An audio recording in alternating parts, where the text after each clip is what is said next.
All right, what I want to talk about is when it's time to do the cleaning, the painting of the floor, and the shell, airplane wings, what we call it's the sound baffles that are clear. But anyway, talking about the floor. So the first thing you want to do is the floor, because when you sand, it's going to be a process of lightly sanding the floor to get up the tape and the paint chips that might be on the floor.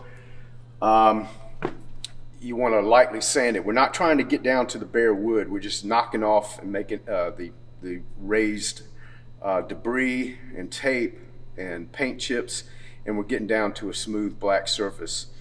And the way we do that is we have some floor buffers, and we take a black sanding pad. It's not really a sanding pad, it's just a black pad. That's your cushion.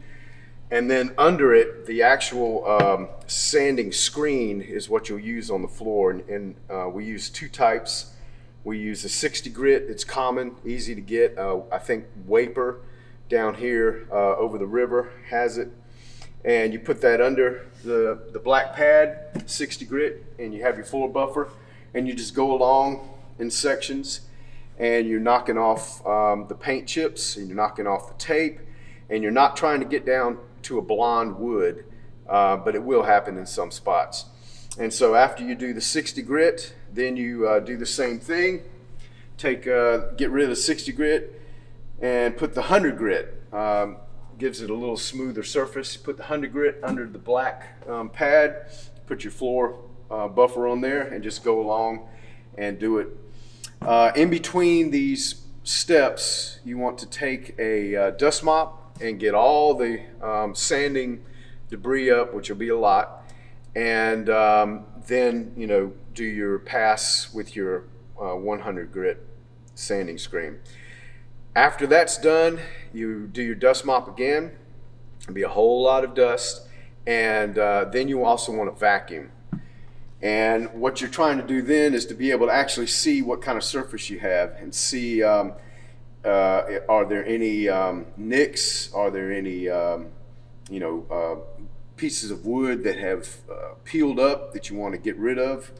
And what you want to do then is use one of these two products. And the best product that I found is made by Abatron, and it's online, and it's liquid wood, and it's an AB epoxy. And you mix the two equal parts to whatever amount that you want. And I usually work with like a Dixie cup size full. And you can mix it up, and you can leave it and let it kind of harden to a molasses type thing. And that way you can just pour it on the spots that you want to fill, and then just take a scraper, flat blade scraper, and just smooth it off, and then walk away. And it'll dry and overnight is what I usually do. And if that doesn't work for you, if you can't, it's self-leveling, by the way. That's why I use this, because it's self-leveling. But if you don't want self-leveling and you need to fill a big spot, then you can use the hard paste, and it's AB as well. And it's liquid wood, Abatron liquid wood kit, and it's the AB paste. And that's really, really good on anything to fill in that you need it to be hard, you need it to last, and you can paint over these. So it works really well. What we're dealing with is this floor is probably at this time maybe 12 to 15 years old, and it's oak. It's really hard. The original floor was a pine floor, and it was great for a sprung floor. They wanted it to bounce when dancers danced. The problem was pine peels away in layers. So after every season, we'd have a mess on the floor. The tape, the gaff tape we used would just rip the floor up.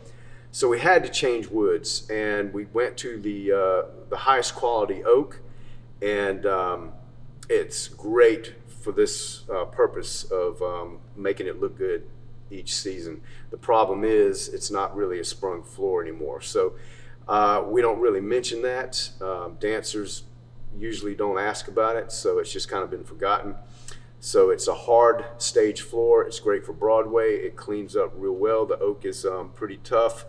And we try to avoid gaff tape. When we put down the marley, we use vinyl tape, and it doesn't peel the floor up. It doesn't leave a residue. We do use gaff tape on the ends because gaff tape sticks very well. One thing about this floor also is, for some reason, and I don't recall why, we did not redo the lift floor decking, and that's the original pine, and that's hard to keep up because it peels up just like the stage floor used to do. There's not much traffic on it, so the traffic doesn't eat up the floor like it did on the stage, so it's manageable and you're able to work with that. Now once you get the nicks filled in like you want, the holes in the floor, you can't really pour this liquid wood where there's lag holes because it just runs right through it. You can use this to fill in those, and that's quick and easy and it works. But if you really need something to plug it with, if you want to stick a dowel in it, a wooden dowel in whatever size hole, and use some wood glue on that dowel, stick it in the hole, break it off, and then sand it down, you can do that. It's more time consuming, but this does fill it just as well. As long as you press it in there and then smooth it out, it's fast and it works. Now, once you've done all that, you want to go back over these spots with some black. And we use this Sherwin-Williams Kim Luster, and it's the best paint that we found. It looks really, really good, and it's easily applied. It's oil base, and to make a primer, which is what step we're going to do next, is you get naphtha and you mix it half and half. So half paint and half naphtha, and that makes your primer. So you want to go all over these spots that you've left that are blonde, that have nicks that you filled in with the white. You want to prime it with that naphtha and flat black oil-based paint mix, and let that dry, and then you'll come back and reevaluate it the next day, and you're able to paint. All right, so once you're finished with priming the floor, you haven't put the top coat on, you've just patched up the spots, you have primed the floor, all the areas that need to be primed. It's time then to go ahead and clean the airplane wings. So the airplane wings are the clear plastic sound baffles of the shell, and you clean those by blowing them off with a air compressor. We used to actually spray it and wipe it, and we found out that that's not the best way to do it. So the way we want to do it from now on is to just blow the dust off. The dust will go everywhere. And then once you've cleaned the airplane wing plexiglass, it's time then to blow off the shell. Now you may want to do this, kind of realizing that when you clean the shell walls, some of that dust might go right back onto the airplane wing. So you have to be careful about that. You have to watch that. But the idea is to go from top down. So you're cleaning the plexiglass first, getting the dust off, and then cleaning the shell. And you can do it in combination. If you're upstage, you can clean the plexiglass that you are at, and then just clean the shell. Sometimes if you can't blow the dust off the shell, then yeah, go ahead and get a broom and just wipe that off. But the idea here is to get all the loose dust off so you're able to spray it. So we've done the cleaning of the wings, we've done the cleaning of the shell, and now it's time to paint the shell. And you want to paint the shell before you put the top coat on the floor, because you're going to get overspray, and you're going to have to clean that overspray up. So you want to make sure you have a drop cloth down that's plenty of room for overspray, and you get your scaffolding, and wherever you land your scaffolding, wherever you want to start, you start from the top and go down. And what we'll end up doing is mixing our shell paint, which is latex based, 5 gallons you get from here in town at Rose Talbert, and they have the color on file. And you mix 1/4 water and the rest of it is paint. Mix it up, and then when you apply it, you don't want to be too close because you don't want it to run. So basically about 3 feet away, adjust your sprayer. This gives you the ideal pattern that you want that'll keep it from running. And you start from top going down, and just in big strokes, keeping that 3 foot distance as you go down.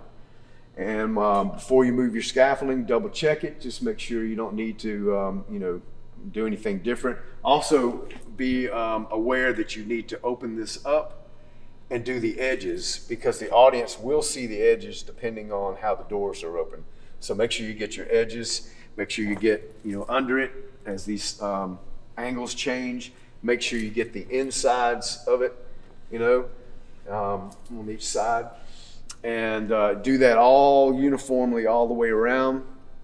And so now you have your floor primed, you have your shell painted, you have your wings, airplane wings clean, and now you want to pull up your drop cloth and make sure that you don't have any beige spray marks on the stage. If you do, all you have to do is take that black primer, prime it, wait maybe maybe an hour and a half from your last coating of that primer, and it should be dry. And then you can go ahead and apply your top coat of your stage, and that will be with the black flat oil-based Chem Luster paint from Sherwin-Williams. And the way you apply that is run a line. We start usually stage right, run a line, and take our roller naps. Usually it's 5 people, 4 actually doing the rolling and 1 pouring, and using 18-inch roller naps, and just walk from stage right to stage left, and don't paint yourself in, and go out the loading dock door and let it dry for 3 days, and don't get on it for 3 days because you don't want to track any loose oil-based paint all over the building.